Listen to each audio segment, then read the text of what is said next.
We are beginning our study in the book of Revelation. We're now entering into chapter 17. Chapter 17 deals with Babylon the Great, the mystery Babylon the Great, what do they call her?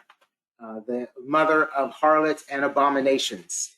So today we're really just going to do a synopsis or like a little background history that gives a little details about Babylon. Of course, many of you guys who are Bible scholars who've been studying the book of Revelation, this is nothing new to you. Again, though, the purpose of these Bible studies is to provide information for those that may come along later, my children, things like that, that they will have a background that they can then use to launch them into other areas of study as the Lord leads them in the future. So I'm just tying some things in that deals with Revelation chapter 17 dealing with Babylon, but we're really not going to get into the specific scriptures in detail. We will do that beginning on next Saturday and Sunday. But just kind of bear with me as I lay some kind of groundwork and foundation and show some kind of parallels that later I'm going to tie in when we start talking about the Antichrist. All right, so Babylon the Great. Chapter 17, the mother of harlots and abominations. So, the beast system, as we've been reading, we've read about, John says he saw this beast come up out of the ocean, right, having 7 heads, and then had the names of blasphemy written over them. He describes this whole beast system. And we know that these 7 heads represent 7 previous kingdoms that go from Assyria to Babylon, Assyria, Egypt, things like that, and other kingdoms. But when we get into the book of Revelation, we talk about this beast system. It describes it purely as being Babylon. It doesn't talk about that part of it represents the Mede and the Persians. It just refers to as Babylon. We know that the beast system refers to the Roman Empire and then the revived Roman Empire, but it doesn't call it the Roman Empire. It calls it Babylon, right? We know that there's, the Greek Empire came along, which is part of it as well, but it does not call this Antichrist system that pervasive throughout all of mankind and enters to the Great Tribulation period. It doesn't refer to it as all those other nations. It purely refers to it as Babylon the Great. So we're going to kind of explore, dissect this a little bit to try to understand why is it just referred to as Babylon? Why not Rome or revived Rome and Empire, or why not the Medes and Persian, whatever, but just specifically Babylon, right? It calls it, but it does identify certain aspects of it. It calls it Sodom, but that's not one of the 7 kingdoms that has risen up and have ruled the world, but it does call it Egypt, right? So there are parts of other nations and cities like Sodom that have attributes of Babylon, but only Babylon is represented by title and character, although there's many other kingdoms associated with this beast system that we see in the last days during the Great Tribulation period. So anyway, this beast system is comprised of many kingdoms, but it's still called Babylon. I'm just reading these notes here. Right, and it's called Babylon specifically, although there's many other kingdoms, because Babylon represents the return of the true nature and power of what the Antichrist and its system accomplishes during the Great Tribulation period. Right, so Babylon, and when you tie in Babylon with the Antichrist and Satan in the last days, it represents in its pure form and power, it represents Babylon. Right, and that's why it's called the head of gold.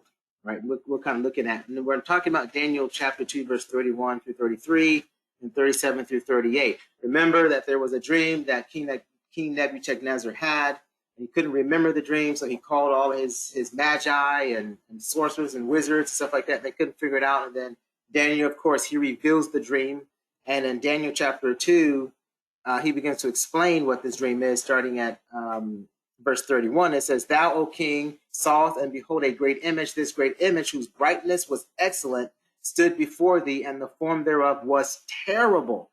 So where we're in the Great Tribulation period, in the book of Revelation, chapter 16, 17, and moving forward, right? It's called Babylon because during the Great Tribulation period, it becomes empowered again. So it is just like the original Babylon was back in the day. Of course, it's even more powerful because it has all the combination of the other kingdoms and nations added to it. But in its purest form, it is like the original Babylon was. It was, behold, a great image. Like it had a great presence to it. It was something that was mighty and awesome and beautiful, right? That's why it's like a head of gold. So when we talk about Babylon, we've kind of hinted at this before, it parallels something that is glorious, like spiritual, like divine, like God. That's why it has this, that's why it's called the gold image. You know, anything that's associated with gold represents like what is pure, it's like holy, but not holy in the sense of like holy like God, but it's like it's so powerful, it's like God-like, right? And that's how King Nebuchadnezzar, his kingdom was, and he was like powerful like God was, like he was like God.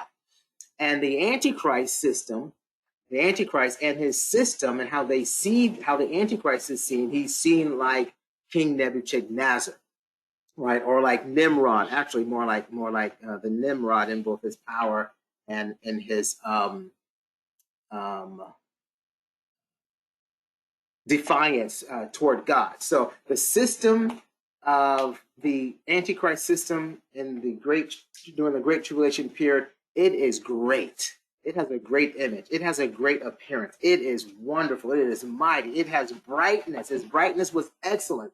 This thing looks like it is like the Messiah with power and divinity. It looks divine. That's what I'm trying to say. It looks like divinity. If you didn't know who the true living God was, when you looked at this and you said, this is divinity.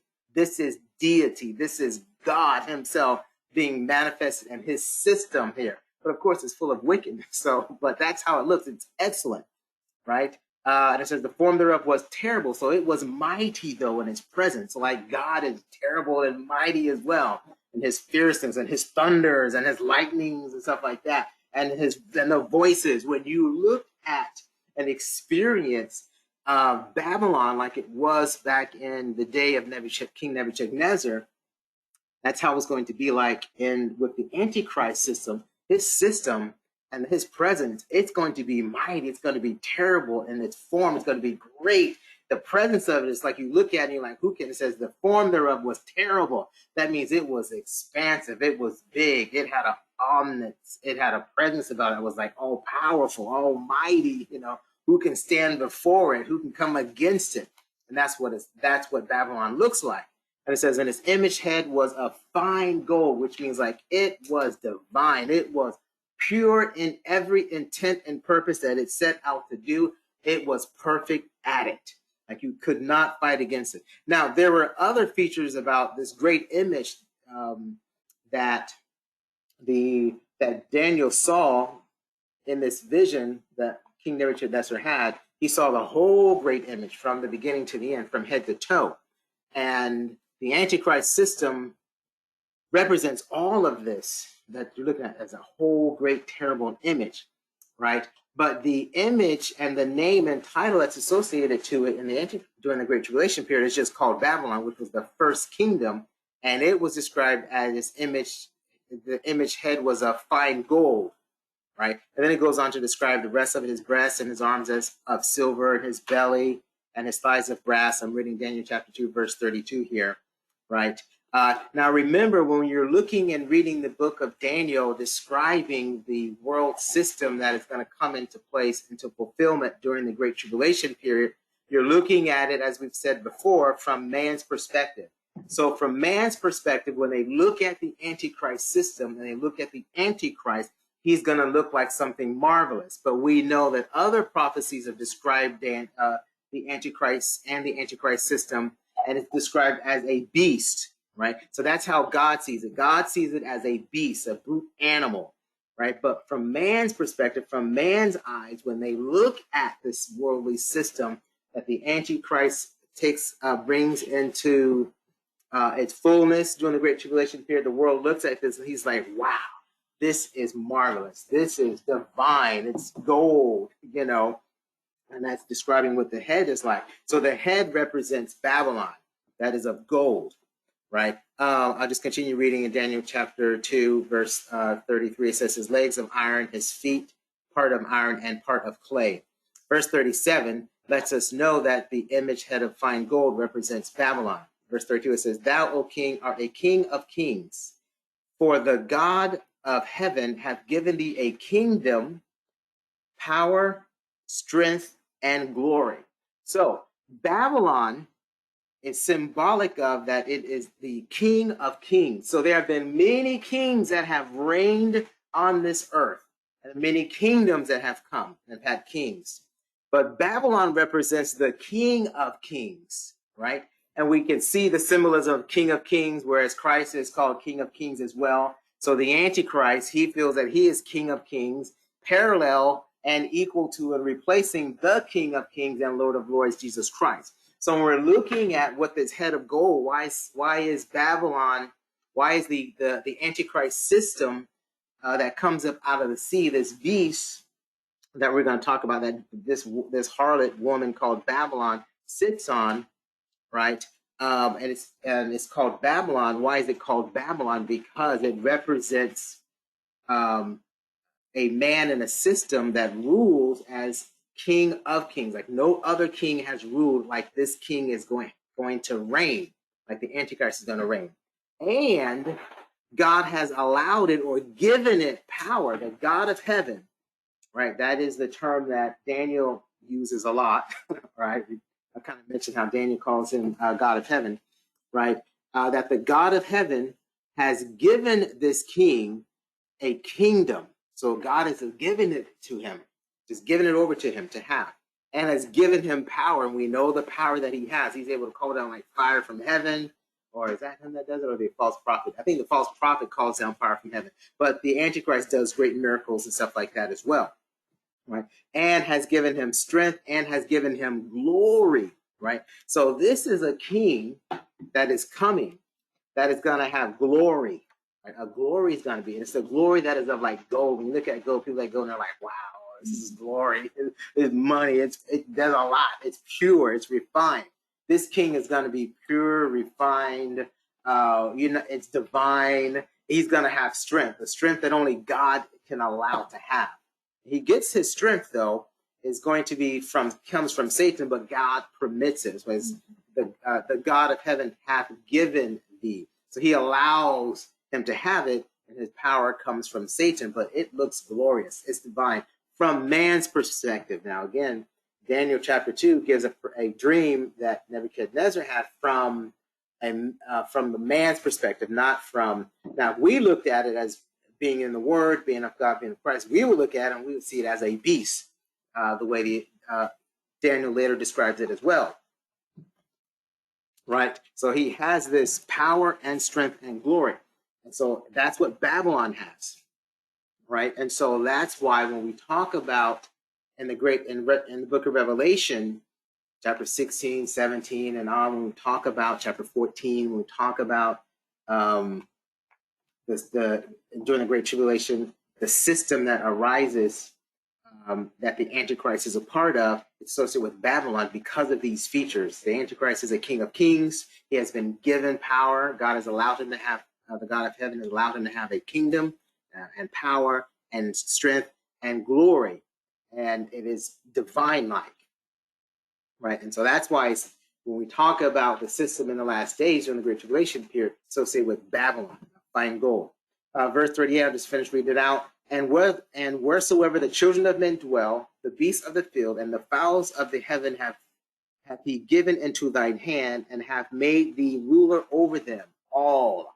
Right. So the kingdom of the Babylon itself was a kingdom that God had allowed him to rule over all men, it said. To rule over all men, all beasts, all fowls of the heaven has he given into thy hand, hath made thee ruler over them all.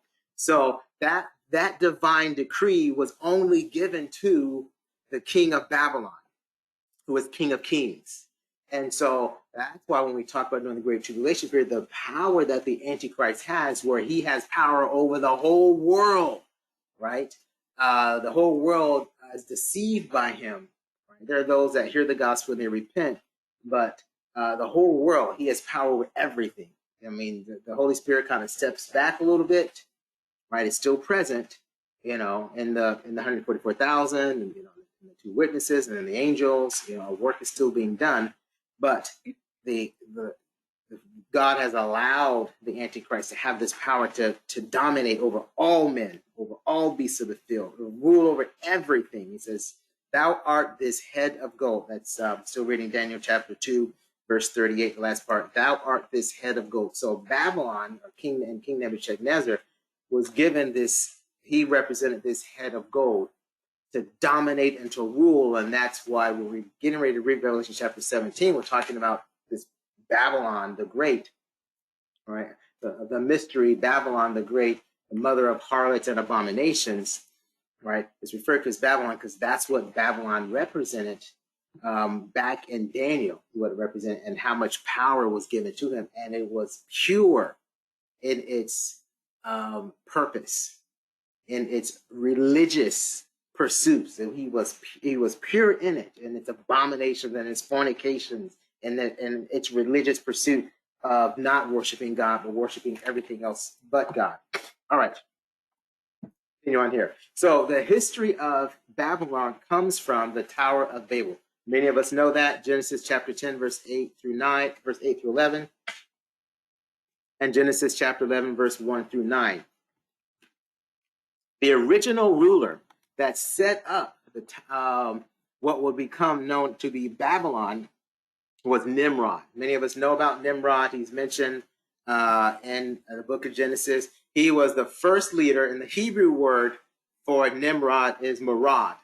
And it means, in the future tense, we will rebel. And that's what it means. It means we will rebel. So it's in the future tense, meaning that we're going to rebel. Our purpose is to rebel. Our whole goal is to rebel. We will always continue to rebel. And when we look at what happens during the book of Revelation about they will, no matter how many judgment came against them, they always just blaspheme God. And they just rebelled. Even after the millennium reign, right? When Satan is released, what do? Satan gathers them up and they rebel. So Babylon is always about rebellion, right? And they will always oppose the things of God, no matter how it is represented or presented or brought to them. They will always rebel against. We have to understand that we are living in the time of the re-empowerment and the rise of Babylon, where they're going to always rebel against the word of God, no matter what, right? Nimrod was an Assyrian, right? I'm saying this because I'm trying to lay some things down. I've been telling you about the Antichrist is going to be an Assyrian, right? And that's important, all right? But anyway, going back to the origins of Babylon is the Tower of Babel. And in Genesis chapter 10, verse 8 through 9 gives us this little chronicle of history. It says, "And Cush begat Nimrod, and he began to be a mighty one in the earth." So this mighty that we're talking about is a man of violence, right? A man that would kill and dominate over others. Verse 9 says, he was a mighty hunter before the Lord. Wherefore it was said, even as Nimrod, the mighty hunter before the Lord. Now this phrase, he was a mighty hunter before the Lord, we know this is talking about in defiance of. He was a mighty hunter in defiance of the Lord. Right, so because he would go out, he would gather men, he would put men in bondage and captivity, he would slay them, he would kill them. He was the first one to begin to do that, to be a conqueror of men against the defiance of what God would have us to do. Right, he told them to go out and scatter and stuff like that, but he would gather and bring people into bondage and into servitude for his purpose. And it goes on, verse 10, it says, "And the beginning of his kingdom was Babel." So the establishment of the kingdom that will become Babylon was Babel, and it began with conquering. Its origins began with rebellion against God, of bringing men into bondage for his servitude, right? And it goes on, the beginning of his kingdom was Babel and Erech and Akkad and Calneh in the land of Shinar. So Shinar is that land or area where Nimrod established the Tower of Babel, which later grew to become Babylon, right? First Chronicles chapter 1, verse 10 gives some more insight. Oh, I skipped that, huh? Let me see if I put it on the next verse, on the next slide.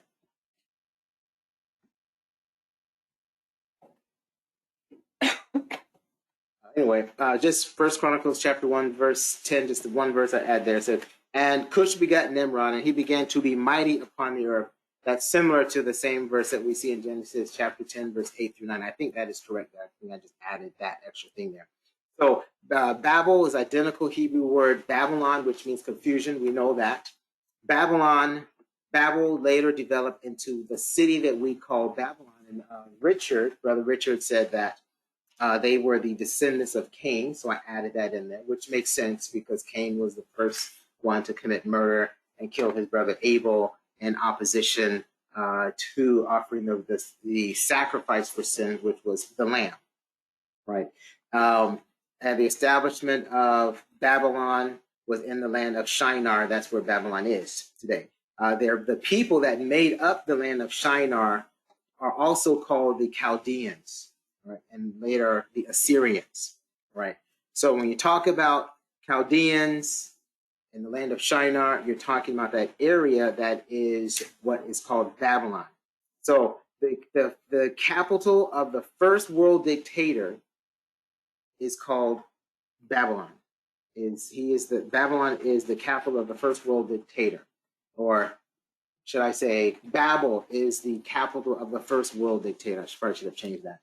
I put the two together, Babylon and Babel. And the last world dictator, his capital city is also going to be Babylon.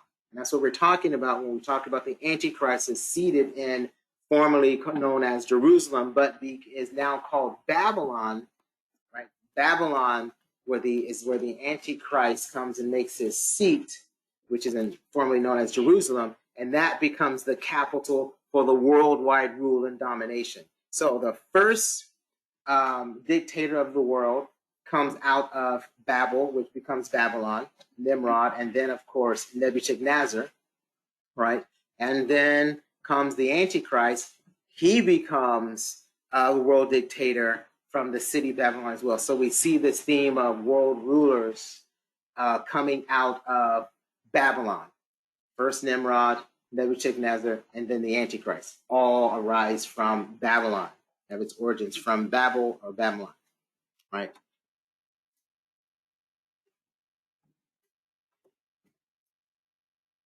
Just more of a history on what Nimrod did. In Genesis chapter 11, verse 4, it says, and they said, go, let us build us a city and a tower whose top may reach unto heaven, and let us make us a name, lest we be scattered abroad upon the face of the whole earth. So this is speaking of what Nimrod wanted to do. He said, let's go, let's build us a city, right? And that's important because they start out with the Tower of Babel and they develop into a city.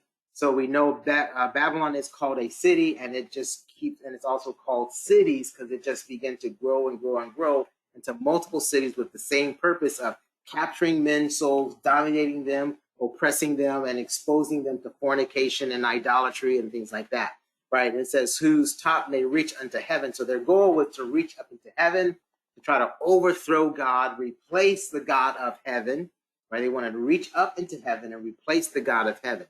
They said, let us make us a name. So their purpose is that they wanted to make a name in opposition of the name of God, or the authority of God, or the character of God, or the power of God. They wanted to make themselves a separate name, have a separate place, a separate identity that will be completely different from that which is associated with God. And that's what Babel is all about. They want to have something totally different. They don't want to have any association with God. They want to make their own name, have their own purpose, have their own identity, be totally separate from God, right? And stuff like that. So they don't want, they say they want to let us make us a name.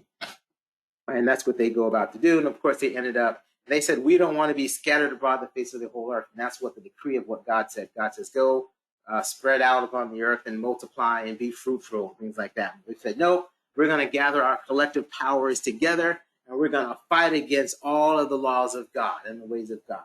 And we're going to set ourselves to be different than the character of God. So that's what Babel and Babylon is all about, right? Gathering their collective power together to fight against God at the natural level and the spiritual level. So fight against individuals who have the name of God, the character of God, exercise the power of God. Their whole purpose is to gather these people together and to fight against God. So cities are put together to fight against the will and the word and the power of God. That's what cities are all about, right? Fighting against the things of God. So just in short here, Babylon, the Tower of Babel, the father of Babylon or Babel is Nimrod. And Nimrod is the father of the faithless. Now, what many don't know, in opposition to the father of the faithless, which is Nimrod, right? Abraham was called out of Ur of the Chaldeans. Right? And he was called, and that was Babylon. He came out of the region that was Babylon, right? He was called out of Babylon, of the Chaldeans. And he was called out, and he became the father of faith. So we're going to see this theme of that those that are faithless come out of Babylon, right? And that's where we keep saying that the Assyrian, like Nimrod was, the Antichrist is going to be Assyrian as well, because that is the root origin of the spirit of Babel, or opposition against God. Try to set up their own name, tear down the name of God. We see that's what the Antichrist does. That's what Nimrod tried to do, to have that same spirit. But Abraham was called out of Babylon, out of the land of the Chaldeans, right? And he came the father of faith. So you have the faithless, and then those that come out of Babylon show themselves to be of the faith, that have faith of God, faith in God, take on the name of God. Of course, you know, Abram was changed to Abraham. And that's because he took on the name of God. Whereas those who are of the Tower of Babel, of Nimrod, and of Babylon, they try to make a name of themselves to be an opposite and in defiance of God, his character, his purpose, right? As we know the story from Genesis to Revelation, Abraham goes and he rescues Lot from the kings. There was like these 5 kings or more than that, but basically 5 kings. And Lot, and one of the kings was from the land of Shinar. We know the land of Shinar we talked about is the land that Babylon, the kingdom of Babylon, is a part of or resides. So the kings, one and they was specific to say, including the king of the land of Shinar, came and took Lot. So we see this conflict of Babylon always trying to come there and trying to capture the people of God, take the people of God. It didn't help that, of course, Lot was in Sodom, where he really didn't belong in the first place. Right. Then as the story goes along in the Chronicle in the Bible, Babylon just keeps coming up over and over. And we know that, many of you know that Jerusalem, well, the nation of Israel broke into 2 parts. 10 northern tribes came together, and Judah and, what are the 2 southern ones? Judah and, I can't remember that. Judah. Well, 2 tribes from the north. Well, I think that Judah became its own tribe by itself. The 10 northern tribes got together, and they formed their own group and region called Samaria. And Samaria was like their capital region area. And then they ended up being occupied by the Syrians and the Babylonians, and that is chronicled in 2 Kings. So we see that Babylon is always coming to take. Oh, my wife got me something here. She got me. Came and took, capturing the people of God. Always there, just trying to capture the people of God. And so in 2 Kings, chapter 17, we read that, and the king of Assyria brought men from Babylon. Right, so the king of Assyria brought men from Babylon. So they brought people from Babylon, right? This is when the Assyrians, Syria was later taken over by the Babylonians, and all became Babylon altogether. But there was like for a time period, it was still Assyria, but the people were called Babylonians. When Assyria or Babylon took over the 10 tribes of Israel, the northern 10 tribes of Israel, what they did next was in 2 Kings chapter 17, verse 24 to 25, it says, and the king of Assyria brought men from Babylon and placed them in the cities of Samaria instead of the children of Israel, and they possessed Samaria and dwelt in the cities thereof. And it And so it was at the beginning of their dwellings that they feared not the Lord. So the purpose of bringing in the Babylonians into the northern 10 tribes of Israel was to get them to no longer fear the Lord. So the spirit of Babylon is that they do not fear the Lord. So we was talking yesterday about, I was reading Luke chapter 17, basically sharing how that the time is going to come where men, they're going to wish for this days of the Son of Man of Jesus Christ. They're going to wish how it was back in the day when Christ was here. And Jesus said, you wish for one day. And he said, you won't find it. You won't find it at all.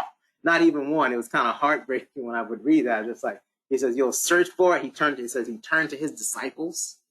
Many of you guys weren't a part of the lesson yesterday, so you may not know what I'm talking about. Luke chapter 17, when the disciples were asking about the coming of the kingdom of God, and Christ begins to give a progressive discussion of the coming of the kingdom of God. And at one point he's saying, before the kingdom of God comes, where Christ comes and sets up his kingdom, he turns to his disciples, meaning talking to the church, that you're going to look for one of the days of the Son of Man and you're not going to find it, right? And he says, you'll search for it. And he says, you won't find it. And every time I read that, it's just crushing. It's like, Lord, we won't find it. It's like, think it's that bad? He says, you won't find one day like that.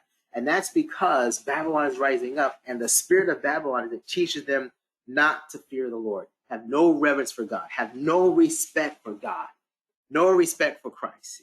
And so they brought in Babylonians for that purpose, to possess the land and to stamp out the fear of the Lord and to lead people into idolatry, into fornication, into blasphemy, right? So that is the spirit of Babylon that we're talking about. It's just that nasty, just that bad, just that reviled. And that's why God is going to bring judgment, because the intent is to turn the people of God, those that serve God, turn them away from God. But then also Babylonians, their whole purpose is to cause people not to fear God, respect him, reverence him, worship him, or anything like that. That's their whole purpose and nature, right? And that's how bad Babylon is, right? As you continue on reading through the Old Testament, eventually Judah succumbs and gets occupied or captured by Babylon as well. And that's in Isaiah chapter 39. And basically the short version is that King Hezekiah shows Babylonian representative all the treasures of the house of God. He shows it all. He shares the treasures, and God says, you shared my treasures with those people that despise me, that their whole purpose is not to reverence me or fear me, that they fight against me, that they, he's like, you did that? He says, that's fornication, like you're committing fornication, King Hezekiah, like, don't do that. So then the judgment came down. The prophet came and spoke to King Hezekiah and said, all right, God said, you showed all your treasures to Babylon, all my treasures, God speaking, you showed all of my treasures to Babylonians, and I will then expose all of your treasures will be carried away. And the treasures he's talking about, Hezekiah and all the nation of Israel, is that their sons in their houses were their treasures. Like in my house, my treasures, my wife and my children. And God says, all right, you expose my treasures, all of my golden cups and bowls and stuff like that. He says, all right, I'll expose your treasures, and the Babylonians will carry them away. And of course, we know what happened. They did. They carried off the sons and daughters, and like Daniel and what we call Shadrach, Meshach, and Abednego, and they were made eunuchs and stuff like that. So Babylon loves to come and look at the treasures of the house of God to try to pervert them and to take them away. And so we have to be very cautious about what the spirit of Babylon is. Or we don't want to share our precious things with Babylon. They want to see it, right? But they will take it and they will defile it. And there's a judgment that comes upon you when you share the things of God with Babylon. So that's why we're very protective of the house of God, right? We're very protective of mingling the holy things of God with the spirit of Babylon in the world. God will bring a judgment upon the house or the place of fellowship that mingles with Babylon. That's why we don't want to bring in all the things of this world, which represent the spirit of Babylon. We don't bring it into the house of God. We don't share it with them. God will bring a judgment upon that, right? And we see what that judgment was. The sons and daughters were carried away, right? And so Babylon, reading through this number line here, that was number 5, I'm on point 6 here. And of course, Judah is carried into captivity. And then all of the prophets from Isaiah, the book of Lamentations, Ezekiel, Daniel, Joel, Obadiah, Habakkuk, it goes on and on and on. They talk about all the hardships that happened with Judah and Israel while they were in Babylonian captivity, but some great things came out as well. The story of Daniel, Shadrach, Meshach, and Abednego, and other things like that. The story of Esther, and all these other great stories as well. Right. Of course, we know Babylon was defeated by the Medes and the Persians. Right. And then we enter into the church age, and Babylon still exists, but because Christ has come, it's been kind of suppressed so that the church can also have its day, and Christ can rapture out his people, right, the church. But then we enter into the Great Tribulation period, and Babylon is in power. Once the church is removed and the Holy Spirit kind of steps back a bit, Babylon becomes in power. Like the Babylon we were just reading in Genesis,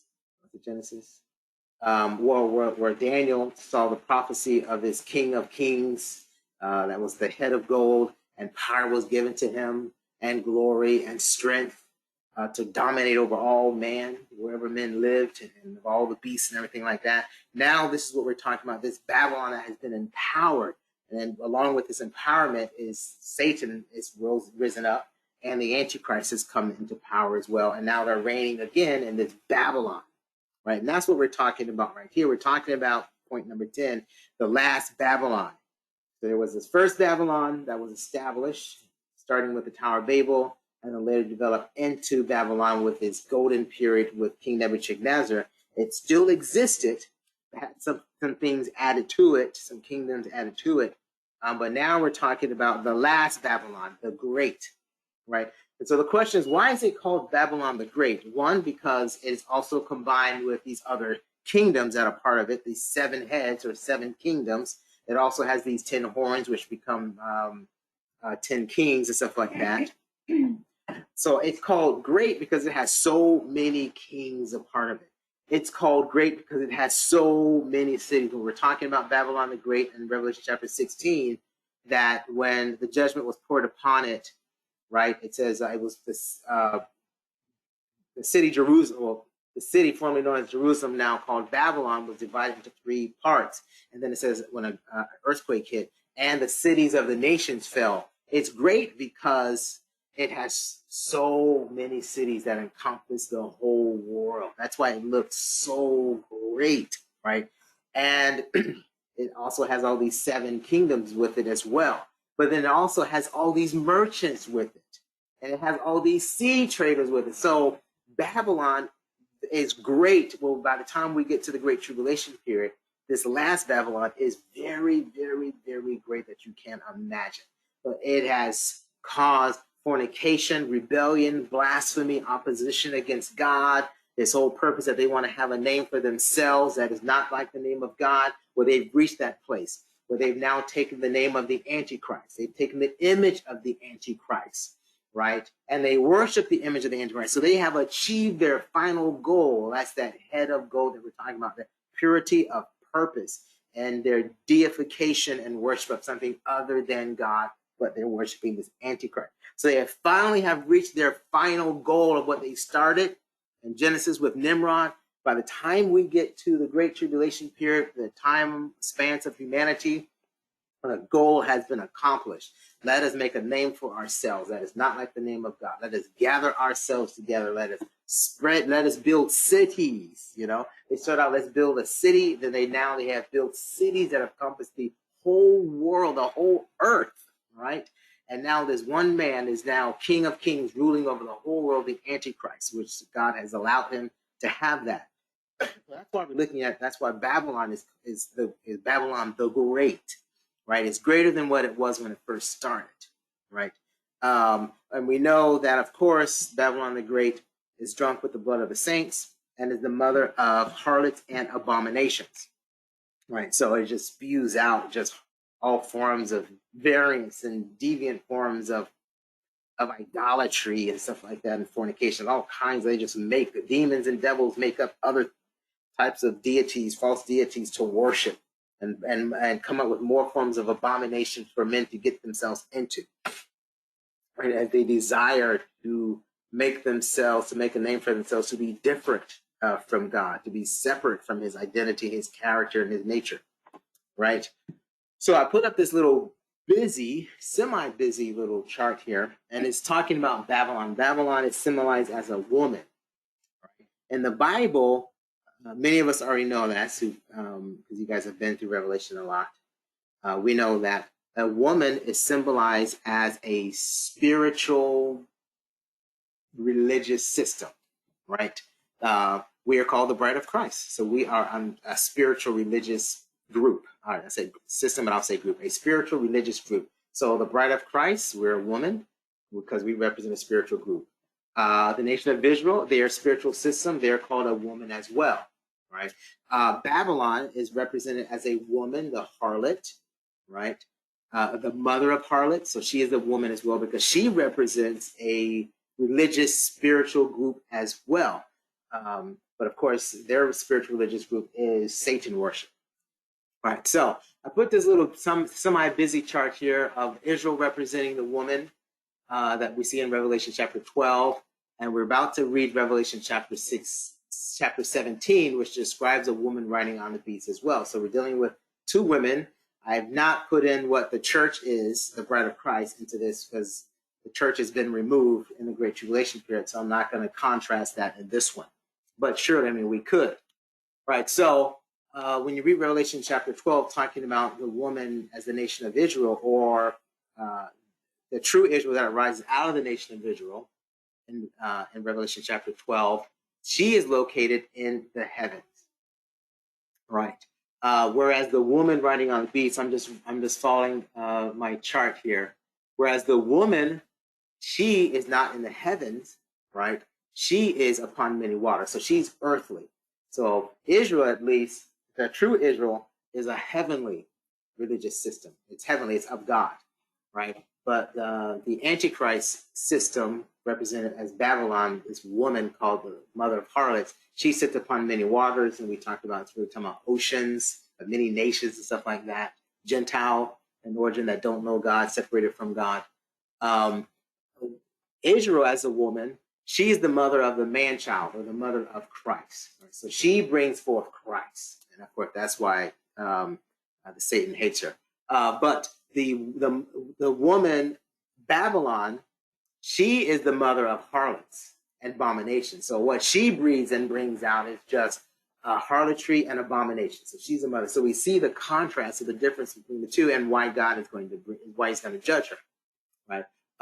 The woman Israel, she is clothed with the sun. We're going to read how the woman Babylon, she is covered or clothed with purple, scarlet, and gold. And we kind of went over this a little bit before, that she's trying to make herself look righteous,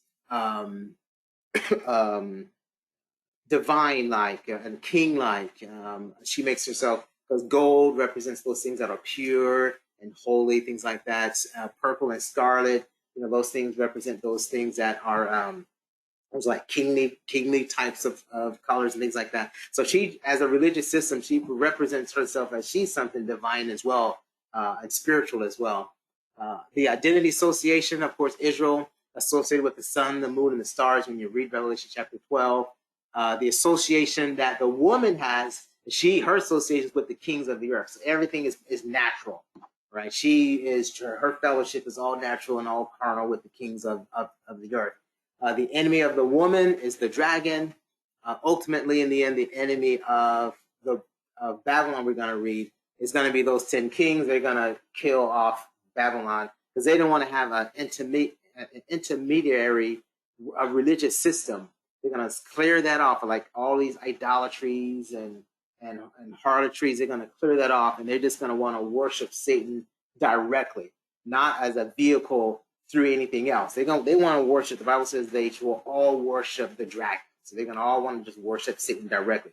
Right now, people are worshiping Satan indirectly through Allah or through Buddhism or through Hinduism or or any of these other. They're worshiping Satan, but they're doing it through another vehicle: harlotry, abomination, idolatry, and fornication. But the time is going to come where the kings of the earth are going to say, we don't want to worship these. We want to worship Satan directly. And so they're going to kill the Babylon. They're going to kill this woman, Babylon, this false religious system. They're like, we just want to worship Satan directly, right? And so ultimately, the 10 kings become the enemy of the woman Babylon, and they decide they just want to worship Satan directly, in the Antichrist system, and the Antichrist and Satan directly. The relationship, the woman, she's hated by the world. The woman of Babylon, she is loved by the world. The Israel is sustained by wings of heaven. That's other scriptures and stuff like that as well. So she is able to escape eventually the persecution and stuff. The woman Babylon riding on the beast, she is sustained and powered by the dragon. The headdress of the woman Israel, she is established by the 12.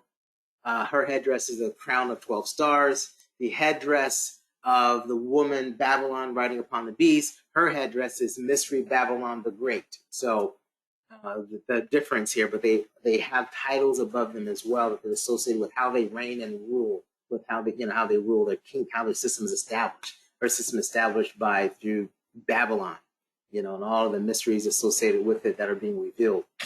The woman representing Israel in Revelation chapter 12 is her status is widowed and divorced. When you go back and read about the relationship that Israel had with God, at some point in time, God would say, you're widowed and you're divorced, right?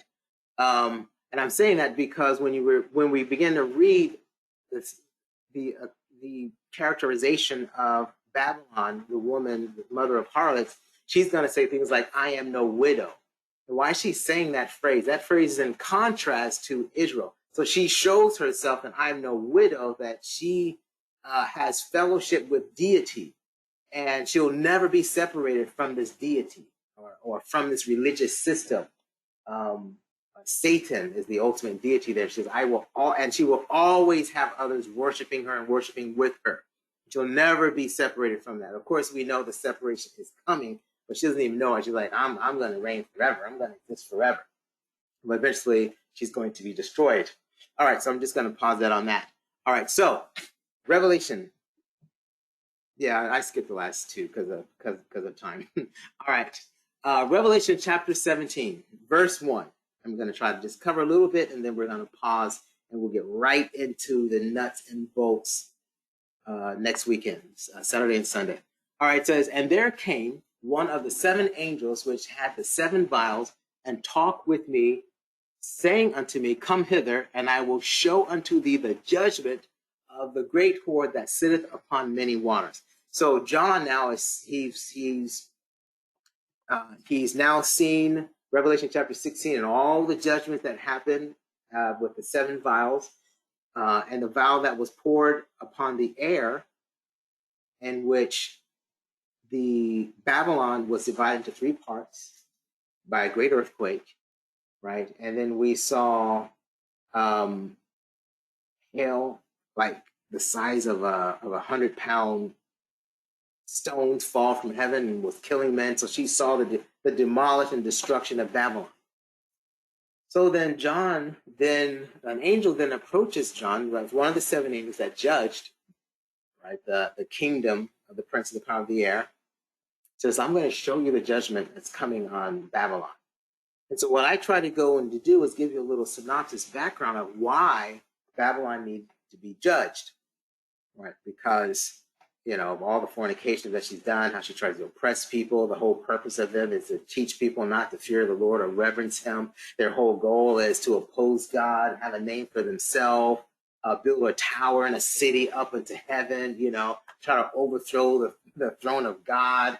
just crazy. So it's like, yeah, judgment is coming. So the angel, one of the angels of the seven, that had the seven vials, comes and approaches John and says, I'm going to show you the judgment of a great whore that sits upon many waters. That's talking about Babylon.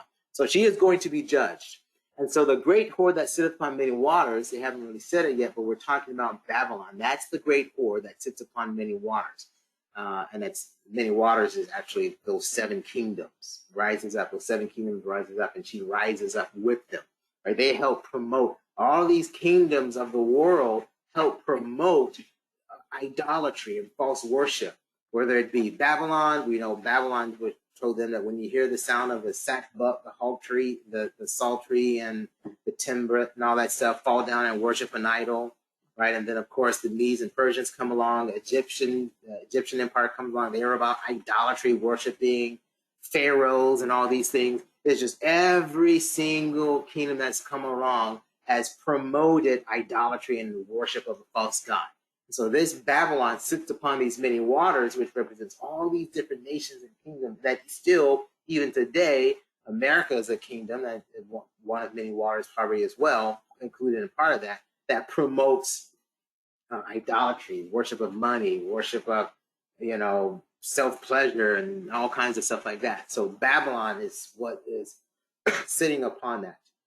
These nations help promote that and push that all around the world, pushing this stuff. It's idolatry and hatred toward God and fighting against God, rebellion against God.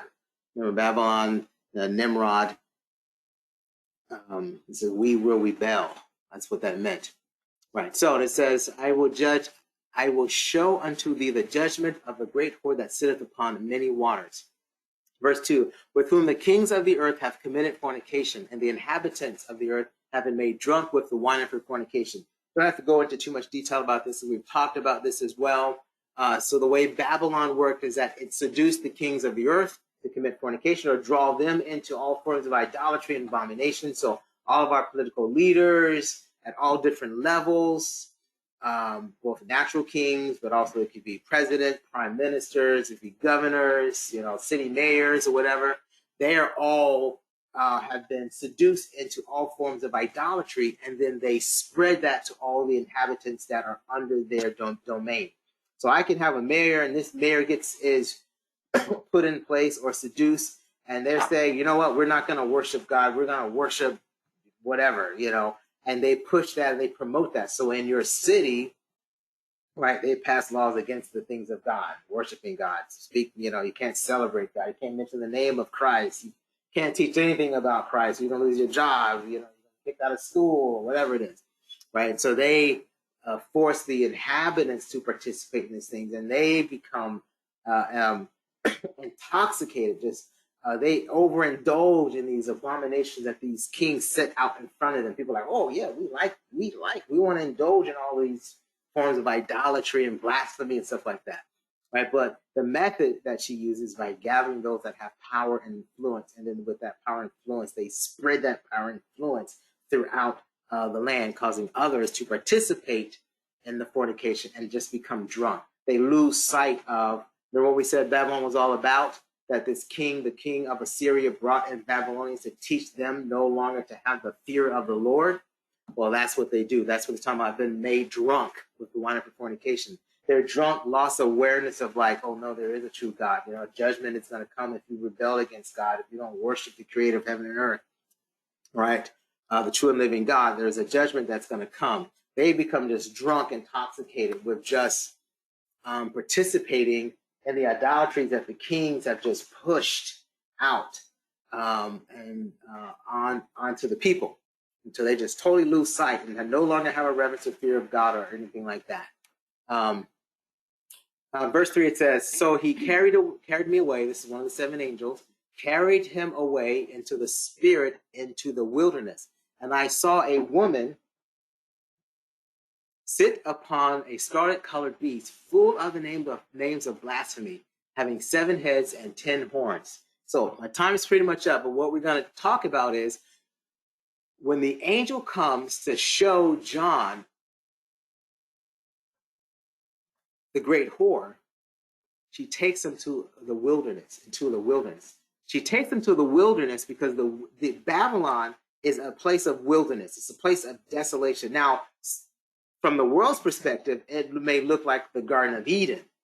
I don't know if you guys went back and looked at Babylon. They say that place was beautiful. They had like hanging gardens and stuff like that. It was an amazing, beautiful place, right? And we talked about how Babylon tries to rival the things of God, like Sodom tried to do, and Egypt tried to do as well. It rivaled what the Garden of Eden was like.